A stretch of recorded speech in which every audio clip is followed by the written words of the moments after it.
जय हिंद दोस्तों, कैसे हैं आप सभी। उम्मीद है बहुत अच्छे होंगे। गैस, जब से बैंक अकाउंट फ्रीजिंग को लेके वीडियोस बनाना स्टार्ट किया है तब से लोगों के इतने रिस्पांस आ रहे हैं, इतने कमेंट्स आ रहे हैं, इतने मैसेजेस आ रहे हैं। इससे ये पता चलता है कि ये प्रॉब्लम सिर्फ मेरे ही साथ नहीं बल्कि 20% इंडियंस के साथ हो रही है और जब वो इस प्रॉब्लम में फंस जा रहे हैं तो उनकी ईजिली हेल्प भी नहीं हो पा रही है। लेकिन आज का हमारा ये टॉपिक नहीं है। आज हम इस टॉपिक पे बात करने वाले हैं कि अगर आपका बैंक अकाउंट कभी फ्रीज हुआ था और आपने उसको किसी तरीके से स्ट्रगल करके अनफ्रीज करवा लिया है तो क्या वो फ्यूचर में वापस से फ्रीज हो सकता है, और बैंक अकाउंट अनफ्रीज करवाने के बाद हमें क्या क्या स्टेप लेने चाहिए। क्या हमें वो बैंक अकाउंट क्लोज कर देना चाहिए या फिर कंटिन्यू रखना चाहिए, और अगर वो अकाउंट हमारे लिए इंपॉर्टेंट है और हम उसको कंटिन्यू रखना चाहते हैं तो फ्यूचर की सेफ्टी के लिए हमें क्या क्या करना चाहिए।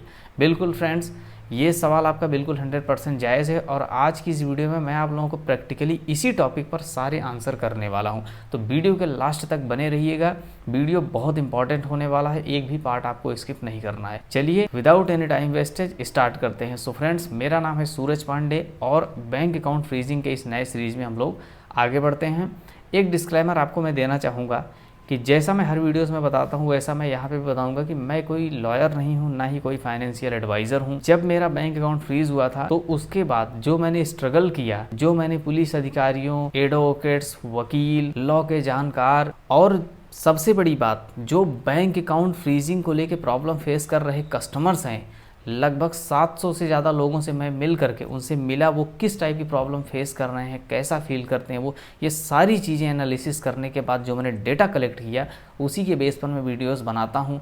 हो सकता है मेरी इन्फॉर्मेशन में कोई भी जानकारी गड़बड़ या गलत हो सकती है, तो कोई भी मेरी वीडियो को देख करके और कोई भी आगे स्टेप लेने से पहले एक बार प्रैक्टिकली आप उसको किसी लॉयर, फाइनेंशियल एडवाइज़र या फिर किसी लॉ के जानकार से वेरीफाई करके ही आगे का स्टेप लें। तो चलिए वीडियो में आगे बढ़ते हैं।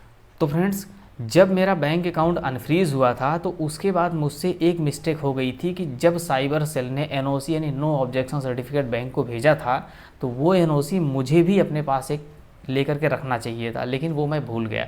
तो आज की इस वीडियो में मैं आप लोगों को सबसे पहले बता दूं कि जब आपका बैंक अकाउंट कम्प्लीटली अनफ्रीज हो जाए और आपके अकाउंट से डेबिट और क्रेडिट दोनों ट्रांजैक्शन होने लगे तो सबसे पहला काम आपको ये करना है कि आपको साइबर सेल जो एनओसी बैंक को भेजता है आपके बैंक अकाउंट को अनफ्रीज करने के लिए, उसी की एक कॉपी आपको चाहे बैंक से चाहे साइबर सेल से ले लेनी है। साइबर सेल आपको एनओसी देगा, इसके चांसेस थोड़े कम होते हैं, इसके लिए ये चीज़ आप अपने बैंक से ही लें। मैं आपको बता दूं इसकी अथॉरिटी सिर्फ बैंक मैनेजर के पास रहती है। आप उनसे बात करके या लिखित एप्लीकेशन दे करके वो एनओसी अपने पास रखें।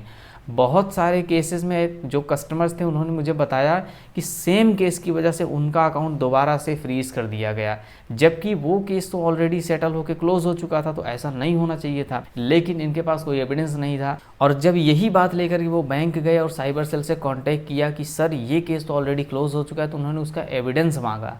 उनके पास कोई एविडेंस था नहीं। अगर ये एनओसी उनके पास होता था तो ईजिली 2 मिनट में ये केस सॉल्व हो सकता था, क्योंकि इनके पास एक स्ट्रॉन्ग एविडेंस था। तो जब भी कभी आपका बैंक अकाउंट अनफ्रीज हो जाए तो आपको साइबर सेल या बैंक से एनओसी की एक जेरोक्स कॉपी जरूर लेकर के अपने पास कैरी करके रख लेनी है। अब अगला सवाल ये था कि बैंक अकाउंट जब अनफ्रीज हो जाए तो क्या हमें उसे कंटिन्यू रखना चाहिए या नहीं रखना चाहिए। फ्रेंड्स, ये कम्प्लीटली आपकी मर्जी के ऊपर डिपेंड है। एक बार जब केस क्लोज होकर के बैंक अकाउंट अनफ्रीज हो जाता है तो उसका यही मतलब होता है कि जैसे कोई बंदा किसी केस से बिल्कुल बरी हो जाए। आप उसको कंटिन्यू रखना चाहते हैं या नहीं रखना चाहते हैं, ये आपकी मर्जी के ऊपर डिपेंड है। अब यहाँ पे कुछ लोगों के सवाल ये भी थे कि क्या जो हमारा बैंक अकाउंट अनफ्रीज हो गया है वो दोबारा से फ्रीज हो सकता है। तो यहाँ पे मैं आपको बता दूं, हाँ, आपका बैंक अकाउंट एक बार अनफ्रीज हो गया इसका मतलब ये नहीं कि आपको लाइफ टाइम के लिए इम्यूनिटी मिल गई, बिल्कुल नहीं। सेम केस की वजह से तो आपका अकाउंट वापस से फ्रीज नहीं होगा, इसके चांसेस बहुत ही ना के बराबर हैं। लेकिन हाँ, आपका किसी और केस में अगर आपके अकाउंट में कोई सस्पिशियस ट्रांजेक्शन होता है तो 100% चांसेस हो गए कि आपका अकाउंट वापस से फ्रीज हो जाए। सबसे पहले जब इस जंजाल से बाहर निकलो तो एक चीज़ मोस्ट इम्पॉर्टेंट रखना कि बैंक अकाउंट्स में 2 चीज़ें कैरी करके रखनी है। एक प्राइमरी अकाउंट जिसमें आप सेविंग्स कर रहे हैं, और सेकेंडरी अकाउंट जो रहेगा उससे आप डेली के ट्रांजैक्शंस कीजिए। अगर आपका कोई छोटा मोटा बिजनेस है, बड़े बिजनेस के लिए तो हमेशा करंट अकाउंट यूज़ करना चाहिए, क्योंकि करंट अकाउंट सेविंग्स के मुकाबले उस पर स्ट्राइक कम लगती है, ये चीज़ देखा गया है। मेरे पास भी करंट अकाउंट है, उसमें लीन मार्क जरूर है पर डेबिट फ्रीज कम्प्लीटली नहीं है। तो अगर आपका कोई बिजनेस है और ज़्यादा ट्रांजैक्शन कर रहे हैं तो इसके लिए करंट अकाउंट ओपन करना ज़रूरी है। और अगर मान के चलिए आप कोई जॉब करते हैं तो आपके लिए सेविंग अकाउंट एनफ है।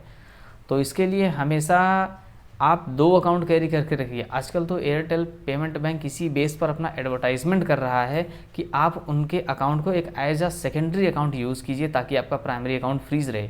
कहने का मतलब उनका भी वही है, हालांकि पूरी बात कोई ऐड में नहीं बता सकता, लेकिन मतलब भी उनका वही है। तो गैस आज की वीडियो में हम लोगों का जो टॉपिक था वो इस वीडियो में कम्प्लीटली कवर हो चुका है। इसके बारे में आप लोगों की क्या राय है प्लीज़ कमेंट सेक्शन में ज़रूर बताइएगा। इन केस अगर आप इस सेक्टर में कोई प्रॉब्लम फेस कर रहे हैं तो भी वो चीज़ बताइएगा, मैं उसका कम्प्लीटली आपको रिप्लाई करूँगा।